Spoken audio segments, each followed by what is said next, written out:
Shalom, shalom bandeko, tokomona susu awa na kotambola ka na Nzambe na Genèse awa 33 tozomona siko ndenge Jacob akende kosenga bolimbisi na mabe oyo asalaki frère na ye Esau.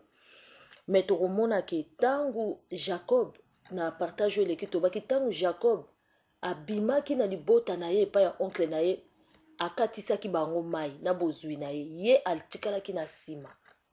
Atikalaki na nsima koluka elongi na Nzambe, atikalaki na nsima kobelela Nzambe oyo aza na bomoi apambola ye mpo amonaki benediction oyo ya mokili eza nango malamu. Kasi soki Nzambe atie loboko te okokoka kotambwisa lipamboli na yo te, okokoka kotambwisa libota na yo te. Mboka etambolaka na Nzambe. Soki Nzambe atie loboko te okoka ta kotambwisa bana na yo te. Metango ya kosenga bolimbisi tomoni awa na Genèse 33 na verset 3 ezoloba boye. Lui-même s'avança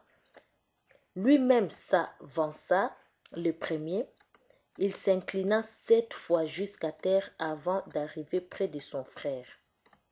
Balobi awa ye moko s'avansaki. Akomi liboso ya frère na ye, atiki famille na ye na sima. Balobi tango akomi liboso ya frère na ye, alors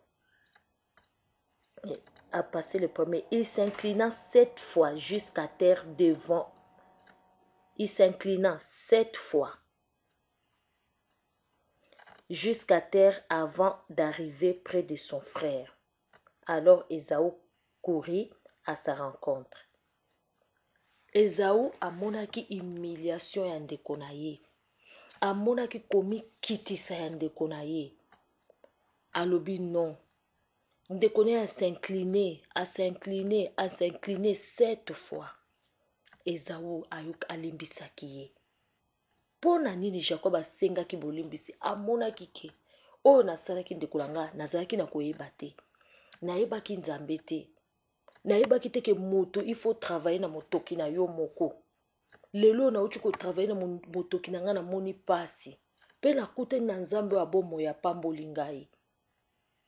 Il faut senga bolimbisi. Ndeko na ngai, ovandaka na libala wana eza libala na ote, libala ya bato. Obotola moninga me yo so bota bana bakoma 10, 20. So moninga wana azali. Pasi ozokisaka na motema.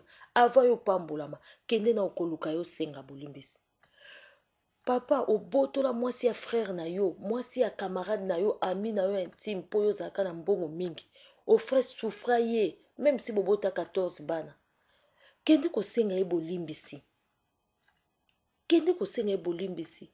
Yo noko, obotolaka ndaku ya frère na yo, bana na ye bazo souffrir, po ye akomi ebembe, ye akufa. Bana na ba souffra ti bakola. Kende osenga bolimbisi. Yo belle-mère onyokola mwana ya mbanda na yo. Lelo mwana mbanda na wakoma na balabala to bakenda basenta ye to akoma shege. Kende kosenga bolimbisi. Yo oyo memaka baninga na banzela na banganga. Lelo yo moninga azwa liboma. Kende kose dévoiler senga bolimbisi. Yo oyo kendaka na bazeke. Yo oyo kendaka kotalisa ba chance ya baninga ko consulter makambo. Koyiba ba bénédiction baninga ndenge Jacob autai koyiba droit de naissance ya na ye. Tala Jacob ndenge akutani na Nzambe apambolami amonaki makambo eza na tina takende kosenga bolimbisi. Répands-toi. Tolongo na makambo apamba pamba. Yo oyo mutosa oyiba mbongo teka lopango na bino po ya kisasa. Ofaire souffrir ba parents na ona mbula. Oya pe na poto komano kosala ba ambiance. Répands-toi. Yo oyo obebisa bana batu na ba drogue. Yo oyo obebisa bana batu na ba diamba. Répands-toi. Yo oyo ozo violaka bana ya bato. Ozo kena Kinshasa pona ozwaka ba mineur pona faiblesse. Jacob pona faiblesse ya nzala. Ndeko na ya yoki nzala bipesanga loso ndamu na lia. Alobi pesanga droit de naissance. Papa oyo kendaka na Kinshasa olobi na ke kozoba fioti. Eza mabe, répands-toi, tika makambo wana likolo nzala o eza na Congo. Pona yo ozo sepela, ozo contribuer na malheur à Congo. O kendaka kolinga bana wana miki opesaka bango ba maladie o sentaka bango, répands-toi. mama oyo pe olingaka bana bato ya mike mpona soi-disant opesaka bango mikanda, soi-disant baza na mikanda te. Bible eza koloba mwana koki kodécouvrir nudité ya baparent na ye te. Ozali parent na ye, soki tozali na Kinshasa nde oza papa na ye, oza mama na ye. Bobongwama, botika makambo oyo. Na yo jeune fille oyo yo oshinaka ntongo midi pokwa ozwa nzoto na otia na prostitution, tobongwama. Na yo papa, mon frère, ma soeur oyo yibaka na magasin, tomoni awa Jacob akutani na Nzambe. Jacob akutani na Nzambe a s'incliner 7 fois liboso ya frère na ye, aboyaki mabe. Yango lelo Jacob eza Israël, nation monene oyo Nzambe apamboli. Likolo kaka Jacob atikaki bozwi ya mabe, bozwi ya lokoso, atikaki yango akendaki kozwa bozwi oyo ezali ya Nzambe na bomoi. Yango lelo tozomona ba juif, tozomona Israël, Nzambe apambolaki ye. Nzambe akoki kopambola na bénédiction ya Esaü te.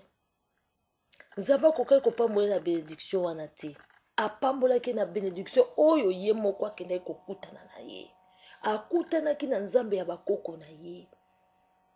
Nzambe oyo akutanaki na koko na Nzambe oyo akutanaki na papa na ye. Nzambe oyo, Nzambe malamu. Kombo na ye Nzambe malamu bandeko na nga. Nzambe wana alingaka na ye mabe te.